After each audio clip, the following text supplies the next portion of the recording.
ഇടവപ്പാതിയിലെ തോരാത്ത മഴ പോലെയായിരുന്നു ലക്ഷ്മിയുടെ ജീവിതം.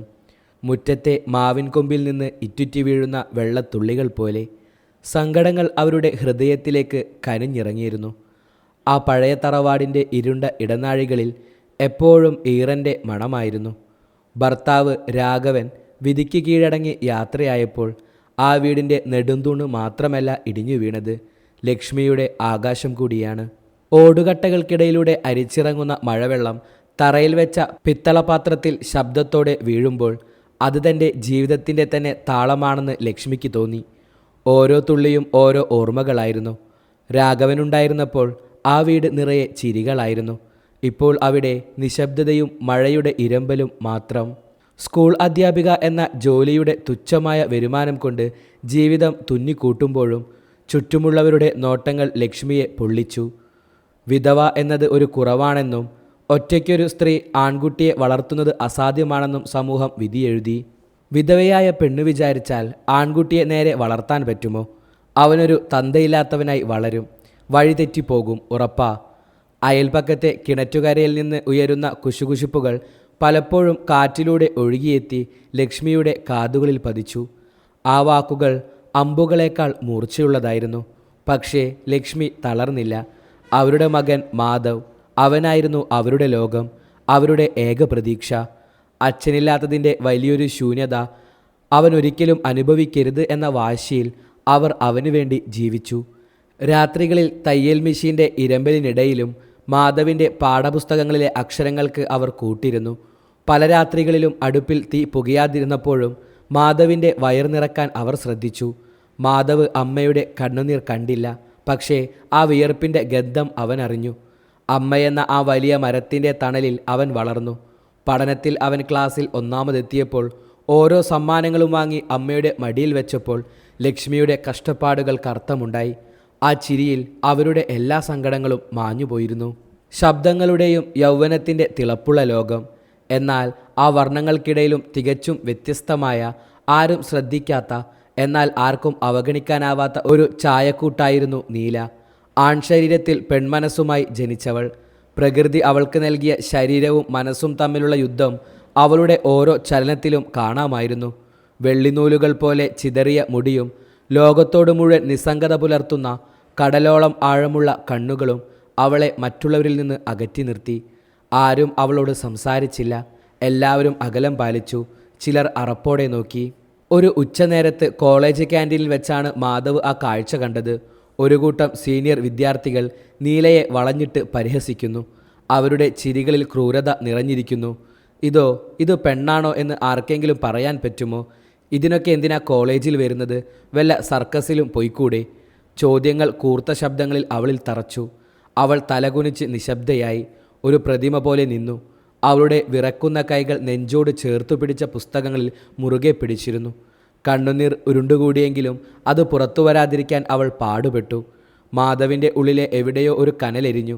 നീതിബോധത്തിൻ്റെ, സഹാനുഭൂതിയുടെ കനൽ. അവൻ ആൾക്കൂട്ടത്തെ വകഞ്ഞുമാറ്റി അവൾക്ക് മുന്നിൽ ഒരു മതിലായി നിന്നു. നിർത്തൂ! അവൻ്റെ ശബ്ദം ക്യാൻറ്റീനിൽ മുഴങ്ങി. നിങ്ങൾ കളിയാക്കുന്നത് ഒരു വ്യക്തിയെയാണ്. നമ്മളെപ്പോലെ ജീവിക്കാൻ, ശ്വസിക്കാൻ, പഠിക്കാൻ അവൾക്കും അവകാശമുണ്ട്. ആണാണോ പെണ്ണാണോ എന്നതല്ല, നല്ല മനുഷ്യനാണോ എന്നാണ് നോക്കേണ്ടത്. മാറി നിൽക്കടാ! മാധവിൻ്റെ ശബ്ദത്തിലെ ഗാംഭീര്യം അവരെ നിശബ്ദരാക്കി. അവൻ ആരുടെ മുഖത്ത് നോക്കാതെ നീലയുടെ കൈപിടിച്ച് അവിടെ നിന്നും നടന്നു. അന്ന് നീലയുടെ കണ്ണുകളിൽ കണ്ട നന്ദി നിറഞ്ഞ നനവ്, അതൊരു വലിയ സൗഹൃദത്തിൻ്റെ തുടക്കമായിരുന്നു. മാധവിൻ്റെ ഉള്ളിലെ അച്ഛനില്ലാത്ത ഏകാന്തതയും നീലയുടെ സമൂഹത്തിൽ നിന്നുള്ള തിരസ്കരണവും പരസ്പരം തിരിച്ചറിഞ്ഞു. അവർ അവർക്കായി ഒരു ലോകം പണിതു. ലൈബ്രറിയുടെ ഏകാന്തമായ മൂലയിലിരുന്ന് അവർ മണിക്കൂറുകളോളം സംസാരിച്ചു. പുസ്തകങ്ങളെക്കുറിച്ചും സംഗീതത്തെക്കുറിച്ചും നിറവേറാത്ത സ്വപ്നങ്ങളെക്കുറിച്ചും. ആ ലോകത്ത് ലിംഗഭേദങ്ങളില്ലായിരുന്നു. ശുദ്ധമായ സൗഹൃദം മാത്രമേ ഉണ്ടായിരുന്നുള്ളൂ. മാധവ്, എനിക്കൊരു വീട് വേണം. ആരും കളിയാക്കാത്ത, എനിക്ക് ഞാനായി ജീവിക്കാൻ കഴിയുന്ന സമാധാനമുള്ള ഒരു വീട്. അവിടെ നിറയെ ചെടികളും കുറേ പൂച്ചകളും വേണം. എനിക്ക് സാരി ഉടുക്കണം, മുല്ലപ്പൂ ചൂടണം. അതായിരുന്നു നീലയുടെ സ്വപ്നം. ആ സ്വപ്നത്തിൽ മാധവും ഒരു പങ്കാളിയായിരുന്നു. പക്ഷേ വിധി ക്രൂരമായിരുന്നു. എപ്പോഴും അങ്ങനെയാണല്ലോ. ഒരു മഴരാത്രിയിൽ കോളേജ് വിട്ട് വരുമ്പോൾ നിയന്ത്രണം വിട്ട ഒരു ലോറി കാലൻ്റെ രൂപത്തിൽ പാഞ്ഞെത്തി. നീലയുടെ സ്വപ്നങ്ങളെയും ജീവിതത്തെയും അത് നിമിഷ നേരം കൊണ്ട് കവർന്നെടുത്തു. റോഡിൽ ചോരയിൽ കുളിച്ചു കിടക്കുന്ന നീലയുടെ ചലനമറ്റ ശരീരം കണ്ട നിമിഷം മാധവിൻ്റെ ഉള്ളിൽ വെളിച്ചം എന്നേക്കുമായി അണഞ്ഞുപോയി. മഴവെള്ളത്തിൽ കലർന്ന അവളുടെ ചോരയോടൊപ്പം ഒഴുകിപ്പോയത് അവൻ്റെ ആത്മാവിൻ്റെ ഒരു ഭാഗം കൂടിയായിരുന്നു. നീലയുടെ മരണം മാധവിനെ അടിമുടി മാറ്റിമറിച്ചു. പുറമേ അവൻ ശാന്തനായി കാണപ്പെട്ടു, ഒരു തടാകം പോലെ നിശ്ചലൻ. നാട്ടുകാർ അവനെ അത്ഭുതത്തോടെ നോക്കി. ലക്ഷ്മി ടീച്ചറുടെ മകൻ മിടുക്കനാണ്, തറവാട് രക്ഷിച്ചു എന്നവർ വാഴ്ത്തി. പക്ഷേ അവൻ്റെ ചിരി മാഞ്ഞുപോയിരുന്നു. അവൻ്റെ കണ്ണുകളിൽ പഴയ തിളക്കമില്ലായിരുന്നു. പകരം അവിടെ തണുത്തുറഞ്ഞ ഒരു ശൂന്യത മാത്രം. വീടിൻ്റെ മുകളിലത്തെ മുറിയിൽ, ആരും കയറാത്ത ആ ഇരുണ്ട മുറിയിൽ അവൻ കൂടുതൽ സമയം ചിലവഴിച്ചു. ലക്ഷ്മിക്ക് മകൻ്റെ മാറ്റം ഉൾക്കൊള്ളാനായില്ല. അവൻ്റെ മൗനം അവരെ ഭയപ്പെടുത്തി. അവനൊരു കൂട്ടുവേണം. സ്നേഹിക്കാൻ ഒരാൾ വന്നാൽ അവൻ പഴയ മാധവാകും എന്ന് അവർ ആഗ്രഹിച്ചു. അങ്ങനെയാണ് പ്രശസ്തമായ തറവാട്ടിലെ അഞ്ജലിയുമായുള്ള വിവാഹം നടന്നത്. നാടു മുഴുവൻ പങ്കെടുത്ത വലിയൊരു കല്യാണം. എന്നാൽ ആദ്യരാത്രിയിൽ ആ വീട് കുലുങ്ങി വിറച്ചു. നിലവിളികൾ ഉയർന്നു. അടച്ചിട്ട മുറിയിൽ നിന്ന് അഞ്ജലിയുടെ അലർച്ച കേട്ട് ലക്ഷ്മി ഓടിയെത്തി. വാതിൽ തുറന്നപ്പോൾ കണ്ടത് ഭയന്നു വിറച്ച് വിയർത്തു കുളിച്ച് മുറിയിലെ മൂലയിലിരിക്കുന്ന അഞ്ജലിയെയാണ്. അവൾ വിറയ്ക്കുകയായിരുന്നു. മാധവ് ജനലിലൂടെ പുറത്തേക്ക് ഇരുളിലേക്ക് നോക്കി നിൽക്കുന്നു. അഞ്ജലി ഒന്നും പറഞ്ഞില്ല. ആ രാത്രി തന്നെ അവൾ സ്വന്തം വീട്ടിലേക്ക് മടങ്ങി. കാരണം ചോദിച്ചവർക്ക് മുമ്പിൽ അവൾ മൗനം പാലിച്ചു. അവളുടെ കണ്ണുകളിൽ ഭയം മാത്രമായിരുന്നു. ലക്ഷ്മി തോറ്റുകൊടുക്കാൻ തയ്യാറായില്ല. പിന്നീട് വന്നത് പൂജയായിരുന്നു. വിദ്യാസമ്പന്നയും ധൈര്യശാലിയുമായ പെൺകുട്ടി. ഇത്തവണ എല്ലാം ശരിയാകുമെന്ന് ലക്ഷ്മി കരുതി. പക്ഷേ ചരിത്രം ആവർത്തിച്ചു. പൂജയ്ക്ക് അഞ്ജലിയുടെ മൗനമുണ്ടായിരുന്നില്ല. അവൾ വിളിച്ചു പറഞ്ഞു, നിങ്ങളുടെ മകന് ഭ്രാന്താണ്. അയാൾക്ക് വേണ്ടത് ഭാര്യയെയല്ല, അയാൾക്ക് മറ്റെന്തോ രോഗമാണ്. അയാൾ രാത്രികളിൽ സംസാരിക്കുന്നത് മറ്റാരോടോ ആണ്. എനിക്ക് ജീവിക്കണം. അതും പറഞ്ഞ് അവളും പടിയിറങ്ങി. നാട്ടുകാരുടെ ചോദ്യങ്ങൾ ലക്ഷ്മിയെ കൊല്ലാക്കൊല ചെയ്തു. ഇവൻ എന്തോ കുഴപ്പമുണ്ട്, സ്ത്രീ വിഷയത്തിൽ താല്പര്യമില്ലാത്തവനാ എന്ന പഴിച്ചാരലുകൾക്കിടയിലും ലക്ഷ്മി വിശ്വസിച്ചു തൻ്റെ മകൻ തിരിച്ചു വരുമെന്ന്. അവളുടെ പ്രാർത്ഥനകൾ ഫലമുണ്ടാകാതിരിക്കില്ലല്ലോ. ഓരോ ദിവസവും അവർ ക്ഷേത്രങ്ങളിൽ പോയി പ്രാർത്ഥിച്ചു മകനെ പഴയതുപോലെ തിരിച്ചു കിട്ടാൻ. 2 വിവാഹങ്ങൾ പരാജയപ്പെട്ടതോടെ മാധവ് പൂർണ്ണമായും ഉൾവലിഞ്ഞു. മൂന്നാമതൊരു വിവാഹത്തിന് അവൻ തയ്യാറല്ലായിരുന്നു.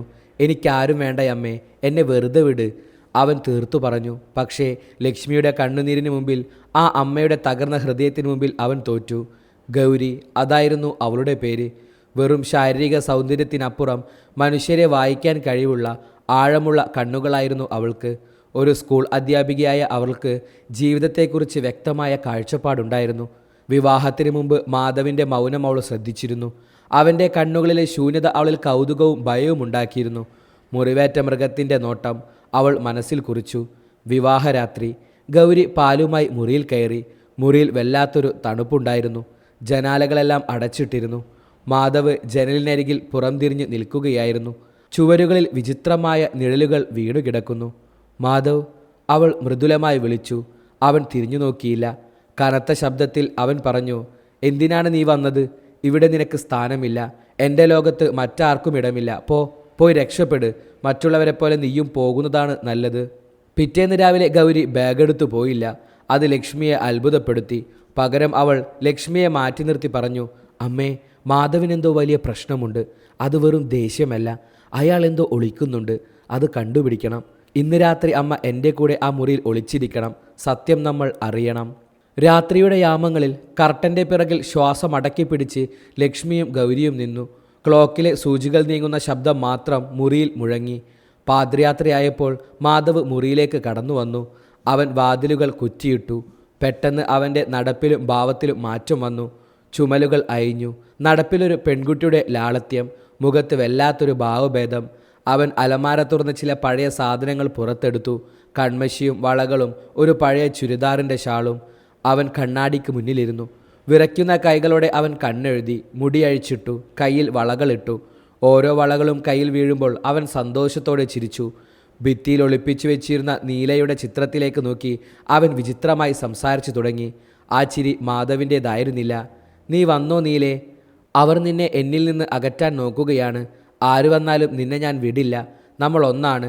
എനിക്ക് നീയും നിനക്കു ഞാനും മാത്രമേയുള്ളൂ. അവൻ്റെ ശബ്ദം മാറിയിരുന്നു. അതൊരു പെൺകുട്ടിയുടെ ശബ്ദമായിരുന്നു. നീലയുടെ സ്വപ്നങ്ങൾ അവൻ ജീവിക്കുകയായിരുന്നു. അവൻ ആ ഷാള് പുതച്ച് കണ്ണാടിക്ക് മുമ്പിൽ നിന്ന് തന്നോട് തന്നെ അല്ല നീലയോട് സംസാരിക്കാൻ തുടങ്ങി. ആ കാഴ്ച കണ്ട് ലക്ഷ്മി വാപൊത്തിപ്പിടിച്ച് പൊട്ടിക്കരഞ്ഞു. തൻ്റെ മകൻ മരിച്ചിട്ട് നാളുകളായിരിക്കുന്നു. ഇപ്പോൾ മുമ്പിലുള്ളത് മറ്റാരോ ആണ്.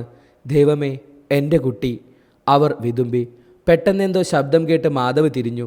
മറഞ്ഞിരുന്ന ഗൗരിയെയും ലക്ഷ്മിയെയും അവൻ കണ്ടു. അവൻ്റെ കണ്ണുകളിൽ വന്യമായ ദേഷ്യം നിറഞ്ഞു. നീലയുടെ സംരക്ഷകനായി അവൻ മാറി. എൻ്റെ ലോകം നശിപ്പിക്കാൻ വന്നവളെ. അവൻ ഗൗരിക്ക് നേരെ പാഞ്ഞു. അവൻ്റെ കൈകൾ അവളുടെ കഴുത്തിന് നേരെ നീണ്ടു. ഗൗരി പിന്മാറിയില്ല. ഭയം അവളെ ഗ്രസിപ്പിച്ചിരുന്നെങ്കിലും സ്നേഹം അവൾക്ക് കരുത്ത് നൽകി. അവൾ അവനെ തടഞ്ഞു നിർത്തി.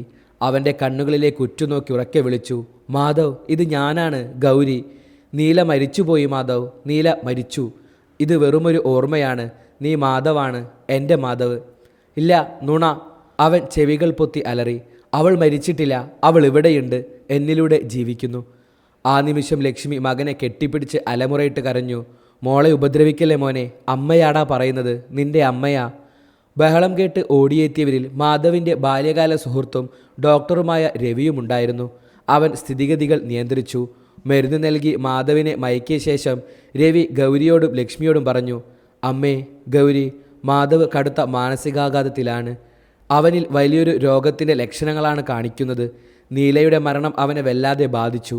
ആ കുറ്റബോധത്തിൽ നിന്നും രക്ഷപ്പെടാൻ, നീല മരിച്ചിട്ടില്ലെന്ന് വിശ്വസിപ്പിക്കാൻ അവൻ തന്നെ നീലയായി മാറുകയായിരുന്നു. അവളുടെ അപൂർണമായ ജീവിതം അവൻ ജീവിക്കാൻ ശ്രമിക്കുകയാണ്. തുടർന്നുള്ള ദിവസങ്ങൾ നിർണായകമായിരുന്നു. ഡോക്ടറുടെ നിർദ്ദേശപ്രകാരം ആ മുറിയിൽ നിന്ന് നീലയുടെ ഓർമ്മകൾ ഉണർത്തുന്ന ഓരോ സാധനവും ഗൗരി എടുത്തു മാറ്റി. മയക്കം വിട്ടുണർന്ന മാധവ് ചുറ്റും നോക്കി അലറി, എവിടെ, എൻ്റെ നീലി എവിടെ, എൻ്റെ വളകൾ, എൻ്റെ ഷാൾ. അവൻ ഭ്രാന്തനെപ്പോലെ മുറിയിൽ സാധനങ്ങൾ വലിച്ചെറിഞ്ഞു. ഗൗരി അവനെ ബലമായി പിടിച്ചു. അവൻ്റെ നെഞ്ചിൽ തലവെച്ച് അവൾ പറഞ്ഞു, മാധവ്, എൻ്റെ കണ്ണുകളിലേക്ക് നോക്ക്, ഞാൻ ഗൗരിയാണ്, ഞാൻ കൂടെയുണ്ട്. നീലയ്ക്ക് സമാധാനം ലഭിക്കണം. അതിന് നീ പഴയ മാധവാകണം. നമുക്ക് തിരിച്ചു വരണം. അവളുടെ വാക്കുകളിലെ സത്യസന്ധതയും കണ്ണുകളിലെ സ്നേഹവും അവൻ്റെ ഭ്രാന്തമായ ചിന്തകൾക്ക് മുമ്പിൽ ഒരു തണുത്ത മഴയായി പെയ്തിറങ്ങി. ദിവസങ്ങൾ മാസങ്ങളായി മാറി. ഗൗരിയുടെ കരുതലും ചികിത്സയും ഫലം കണ്ടു തുടങ്ങി. അവൻ പതുക്കെ ശാന്തനായി. ഗൗരിയുടെ മടിയിൽ കിടന്ന് വർഷങ്ങൾക്ക് ശേഷം അവൻ പൊട്ടിക്കരഞ്ഞു. ആ കണ്ണുനീരിൽ അവൻ്റെ ഉള്ളിൽ ഭാരം ഒലിച്ചിറങ്ങി. മരുന്നുകളും കൗൺസിലിങ്ങിനും ഗൗരിയുടെ സ്നേഹവും മാധവിനെ പതുക്കെ ജീവിതത്തിലേക്ക് തിരിച്ചു കൊണ്ടുവന്നു. ഓരോ ദിവസവും ഗൗരി അവന് പുതിയൊരു ലോകം കാണിച്ചു കൊടുത്തു. നിറങ്ങളുടെയല്ല, സ്നേഹത്തിൻ്റെ ലോകം. ഒരു വൈകുന്നേരം അവർ പുഴയോരത്തിരിക്കുകയായിരുന്നു. സൂര്യൻ അസ്തമിക്കാറായിരുന്നു. പുഴയിലെ ഓളങ്ങളിൽ സൂര്യരശ്മികൾ തട്ടി തിളങ്ങുന്നു. ഗൗരി മാധവിൻ്റെ കൈകളിൽ ചേർത്തു പിടിച്ചു. മാധവ്, പുഴ കണ്ടോ? എത്ര തടസ്സങ്ങൾ വന്നാലും അത് ഒഴുകിക്കൊണ്ടേയിരിക്കും. പഴയ ഓർമ്മകളെ നമുക്കിവിടെ ഒഴുക്കിക്കളയാം. നീല ഇപ്പോഴും നമ്മുടെ നല്ലൊരു ഓർമ്മയായിരിക്കും. പക്ഷേ അത് നിന്റെ ജീവിതമാകരുത്. മാധവ് ഒന്ന് നെടുവീർപ്പിട്ടു. അവൻ കയ്യിലുണ്ടായിരുന്ന നീലയുടെ ഒരു ചെറിയ ചിത്രം അവസാനത്തെ ഓർമ്മയായി പുഴയിലേക്ക് ഒഴുക്കിവിട്ടു. അത് ഒഴുകി അകലുന്നത് അവൻ നോക്കി നിന്നു. അവൻ്റെ മുഖത്തൊരു വലിയ ഭാരം ഒഴിഞ്ഞ ആശ്വാസമുണ്ടായിരുന്നു. വർഷങ്ങൾക്കിപ്പുറം ആ വീടിൻ്റെ ഉമ്മറത്തിപ്പോൾ കളിച്ചിരികൾ ഉയരുന്നുണ്ട്. മാധവിൻ്റെയും ഗൗരിയുടെയും കുഞ്ഞ് മുറ്റത്തോടിക്കളിക്കുന്നു. ചായയുമായി വരുന്ന ഗൗരിയെ നോക്കി മാധവ് പുഞ്ചിരിച്ചു. ആ ചിരിയിലിപ്പോൾ പഴയ നിഴലുകളില്ല, പ്രത്യാശയുടെ വെളിച്ചം മാത്രം. ലക്ഷ്മി ആ കാഴ്ച കണ്ട് ഉമ്മറപ്പടിയിലിരുന്നു. അവരുടെ കണ്ണുകൾ നിറഞ്ഞു. ഗൗരിയുടെ കൈപിടിച്ചവർ പറഞ്ഞു, മോളെ, നീ തിരിച്ചു തന്നത് എൻ്റെ മകനെ മാത്രമല്ല, കെട്ടുപോയ ഒരു വിളക്കിനെയാണ്. ഈ വീട്ടിൽ വീണ്ടും വെളിച്ചം വന്നത് നീ കാരണമാണ്.